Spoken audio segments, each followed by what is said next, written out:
గచ్చిబౌలి భూమిలోళ్ళి సన్నబియ్యం బువ్వ పండుగ అందరికందని రైతు భరోసా పార్టీ పండుగ బిజిల కారోళ్లు సెంటర్కెళ్లి ఎన్నో తెస్తున్నామని బీజేపీ లీడర్లు షెడుపానలతోటి ఆగమైన పంటలు ఎస్ఎల్బీసీ టన్నెళ్ల దొరకని డెడ్ బాడీలు హైదరాబాద్ల ఎమ్మెల్సీ ఎన్నిక లీడర్ల నడుమ తిట్ల పోటీ పతార చూపించుకునే పనిలా పార్టీలు ఉన్నాయా ఇయాలేమైందో కూడా చూడుర్రి మరి.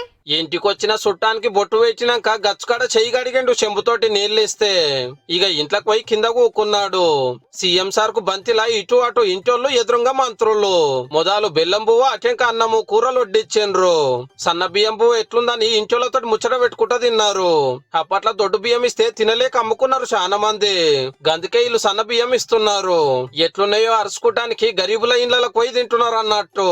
ఇవాళ భద్రాచలం నుంచి వస్తొస్తా సారపాక ఊళ్ళో శ్రీనివాసుల ఇంట్లో గిట్ల భోజనం చేసిండు అన్నట్టు. వంటలు మంచిగున్నాయని తారీఫ్ చేసి ఇంటికి బట్టలు పెట్టిండు సీఎం రేవంత్ రెడ్డి సారు.